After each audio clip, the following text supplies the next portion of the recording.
Development cannot be compromised, neither environment can be compromised in the pretext of one another. The rate of consumption should not surpass the rate of salvation. Now, this is highly important. The crop generated is also containing chemical elements, which means if you intake those food, that is also going to affect your life and health.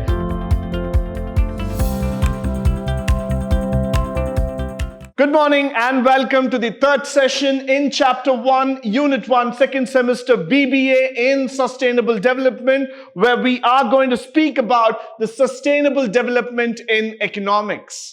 Moving forward, the word sustainable development can be defined as an approach to the economic development of a country without compromising the quality of environment for the future generation. Now, this is the word that we need to learn for today. Now, development cannot be compromised, neither environment can be compromised in the pretext of one another. So what I'd like to point out here is that one side, when we are talking about a futuristic nation, when we are talking about becoming the superpower in the coming years, but that doesn't mean or that doesn't give you the right to destroy the environment where you are. It doesn't give you the power or permission to destroy the nature in the name of growth. So that's why in economics we say that the price of environmental damage is paid in the form of land degradation, soil erosion, air and water pollution, deforestation, etc. This damage may surprise us as the advantages of more quality output of goods that's been given in form of these services and goods altogether. But nevertheless, one should not forget this factor very clearly, that as per our economic growth, we are not supposed to destroy the environment. We are not supposed to go back and say that in order to produce more, we will create pollution. Now, that cannot be accepted at all. Now, moving forward, we have this factor of sustainable goals. What are the sustainable goals that we have in our mind? The first one, to promote the kind of development that minimizes the environmental problem. Definitely, yes, we don't want environmental problems to be coming up now and then. To meet the needs of the existing generation without compromising the quality of environment for future generations. So one side, we are going to talk about development without disturbing environment. The other side, we are also going to talk about the needs and wants of the generation without compromising the factors for the upcoming generation. Now, the other thing that we have been trying to talk about is achieving the sustainable development. How are we going to achieve this sustainable development? One side, let's understand if you're going to do this following points. By restricting human activities, technological development should be input effective and not input utilizing. Let's concentrate on that point for a minute. One side, when we go ahead and tell people that, you're going to be a part of a sustainable environment altogether, people ask you this question: how, when, and why? The reason is that one side you see the input costs are rising, and the other side you will also see that the income is coming down. When I say it's coming down, it's not sufficient enough. So what is happening now is that in order to manage the efficiency of the input cost factors altogether, what is that we have done? What is that we have decided, and how have we decided? Now, that's a very big question that comes to the mind of people.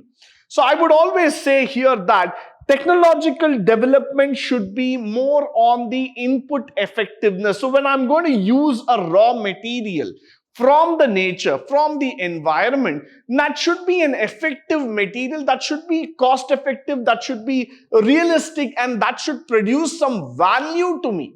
It should not be in such a manner that this itself becomes a complaint altogether. So I don't want this factors anymore.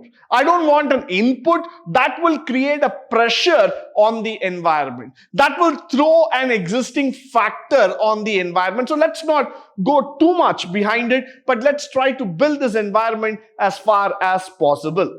followed by the rate of consumption should not surpass the rate of salvation. Now, this is highly important. Why? Because consumption should not surpass the rate of salvation, which means if you keep on consuming more and you don't leave anything behind, you're not able to leave back the salvage value of the environment, then you're not going to survive. What is very important for us here is that consumption rate has to be balanced with that of the growth rate. You cannot afford eating away the environment. You can't just take away the chunk. You can't just take away that big piece of cake and leave the table empty. You need to give back something to the environment here. So that's where I would always like to say that the rate of consumption should not surpass the rate of salvation. You can't afford doing that. The next thing is that for the renewable resources, the rate of consumption should not surpass the rate of production. Now, what happens here is that to produce a resource, it takes time. We have to keep that in our mind. Resources, natural resources, when I'm speaking about, they don't just create at the speed of light.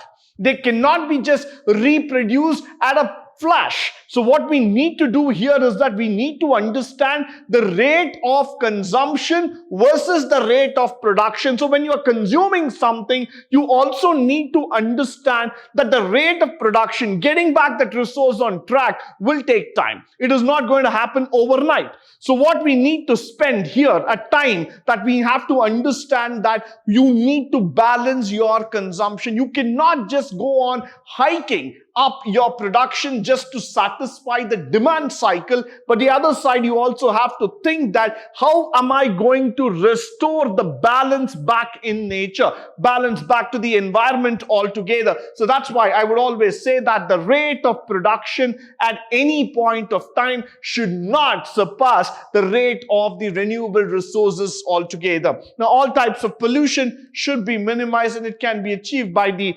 sensible use of the natural and the nature products altogether. The pollution is not just a local problem, it's a global problem, and thanks to the human beings' invention of more and more motor cars, bikes and automobiles that have been running through our streets and roads, which are the direct contributors of the pollution. So at some point of time, going back and thinking that should we again and again rely only on petrol diesel cars, or is it the right time for us to shift to a EV, that's electric vehicle altogether, would be right. So I would definitely like all of you to think here for a moment, how can we reduce on the pollution factor?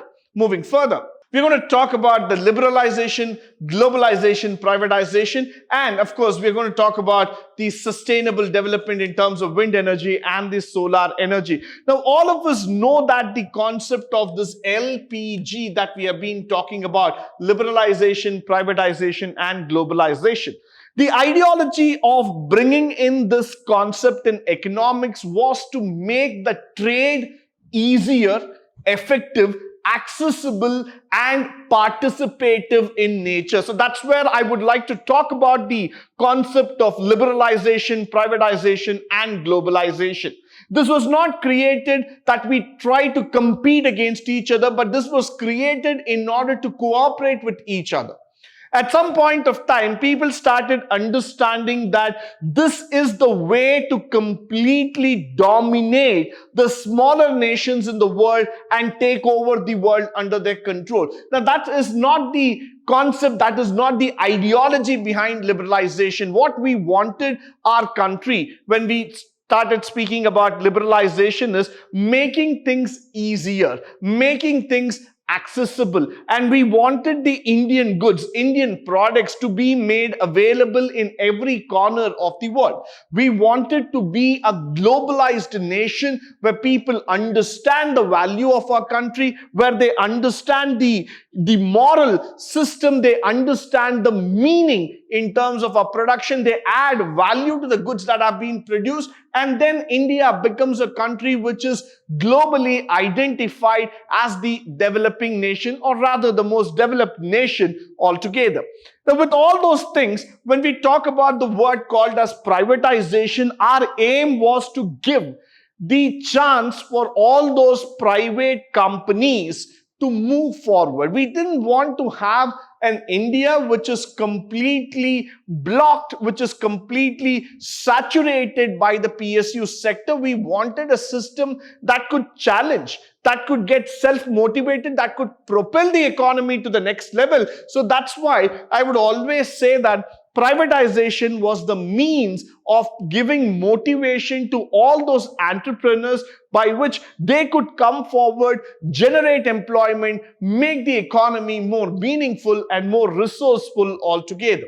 Now, some of the sustainable development exercise that we have been talking about is one is the wind energy, the other one is the solar energy. Now, with this, we also talk about the crop rotation, sustainable construction, efficient water fixtures, green space that is coming up, and the sustainable forestry. Now, these are all examples which I would just like to leave it here. Why? Because this is what we have been thinking for the last 15, 20 years altogether. We have been more working on a concentrated manner in terms of giving the space to the people as well as for the resources, and we want something that can be retained for years to come. Now, what has happened is that with the advent of technology, probably the lifespan of products have come down so small. Now, when you look into a mobile phone, or when you look into your TV or your washing machine, fridge, or probably a music system, all of them have a very, very limited shelf life.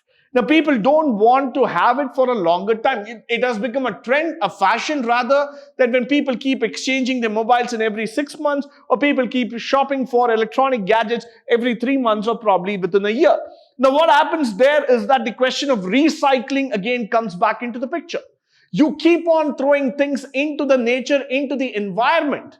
But where is that's going to get recycled and come back to you as a balancing phenomenon altogether? So that's why what we have been trying to talk about is that whether you talk about construction, whether you talk about chemicals, or you talk about fixtures, or you talk about any kind of parks that is going to be developed, we want a sustainability. We want it to be retained for some time in the nature. So that's why we are harping upon the word sustainable development again and again. And we want this practice also to come in agriculture, the crop rotation basis. We want the system to hold it for some time and grow with it. We don't want the farmer to just, sow the seeds, reap it again, keep moving it again and again, which leads to a land degradation problem altogether. So when we talk about the crop rotation, we want to give some sustainable factor so that the soil is enriched and the farmer is able to reap his produce year by year. Followed by, what is the environmental crisis that we have been talking about? One, when we have been talking about when it fails to perform its vital function of life sustenance, that means the environment becomes suitable as soon as this happens. Now, one thing that we are talking about in the environmental factors is that the generation of waste remains within the absorption capacity of the environment and the reasons for the environmental crisis. Environment tends to degrade because we have decided to degrade the environment. It is not that environment gets degraded by itself. We have crossed the limits of degradation. We have been just dumping the waste again and again without recycling, without bringing in a solution how to bring environment back. We have always been thinking about the factor called as production. Right from the Industrial Revolution today, what we have been talking about is that how to increase your exports, how to make your country more viable in terms of exports and imports. But what we have not been thinking, what we have not been able to do is that, can we just go back and think on the nature? Can we just go back and increase the forest area in India? Can we just go back and think about expansion of greenery in India?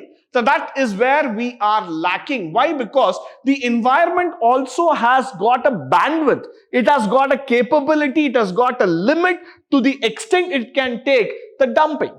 But beyond that, the environment will definitely fail. It might feel that I am not in a position to take any more, and I start getting completely degraded. And once that degrading happens, the sustenance of life comes down. automatically human beings have got no other option and they have to just give away. Now that leads to the end of life on this great Mother Earth planet. So that's why I would like to say that the real crisis is about sustenance of life. So you need to think how to strike the balance between the nature and that of the living conditions altogether. Now, population explosion that we know about it, just look at the picture there. You're not able to find a single gap, an inch of gap. You have so much of people living in India. One side, when you call people as an asset, no doubt about it. But the other side, look at the amount of pressure, amount of thrust, amount of the factors that, things are going to be put on the environmental conditions altogether. The rate of growth of population adversely affect the environment. It increases the demand for environmental resources, but the supply is limited. The results, the overuse and misuse of the environment. So what I'm trying to see is that higher the population growth, that means the demand from the environment side is going to go up and you're going to feel that pinch. You're going to definitely get that effect saying that where is the greenery? Where is that we have been facing this dramatic climatic changes and where is the supply demand going to be met in the coming years? Followed by, now when you look at the rise in economic activity, everybody wants to become a superpower, no doubt about it. Whether you go and talk about, an islands which is located off the Pacific coast, or you want to talk like a superpower like India, which also wants to become a developing country or the most developed nation in the coming years. Everybody wants to become that superpower, and that is possible only by the production of goods and services. Now that's the base of economics, no denial about it. But then the question that comes here is that, can you grow with the environment or are you growing against the environment? Why? Because people might come back and ask you this question 110 times back to you again and again. How are you going to sustain yourself? So that's very important for all of us here to think about the economic activity. Followed by, what is environmental crisis? Again, when we are talking about the rapid industrialization, that is also becoming a very, very important factor here that we are going through because of the rising industrialization. Pollution is being caused, by which the environmental degradation is also happening. And followed by the urbanization, since too much of growth in the urban area, faster growth of slum areas are also coming up. And people do not get enough space to live in. Cities get too much crowded and clogged, so we don't have much of movable space. And this leads to the land emptying factor. The land space is occupied right, center, left, and we do not have space anymore left on this entire earth. Now, deforestation is also one thing. We have been chopping down the forest to such a great extent that probably our future generation would only have a vision or glimpse of the forest in the nature museum. We might not be probably in a position to go take them to a forest and show that this is how exactly it looks like. Followed by the increased use of pesticides and chemical fertilizers, because farmers and workers suffer from health problems by the usage of fertilizers. The crop generated is also containing chemical elements, which means if you intake those food, that is also going to affect your life and health. So another crisis that is definitely looming around us. With this, I come to the conclusion of this particular topic. I hope and believe that all the ideas that have been spoken through this particular session will be of a great help to you, both in terms of theory as well as in the practical walk of life. In the upcoming session, we are going to learn more about the environmental economics and how it is going to pave a path for the development of human beings. But until then, I want you to stay tuned, stay blessed, and stay enlightened forever. Thank you once again for joining me today on this wonderful session.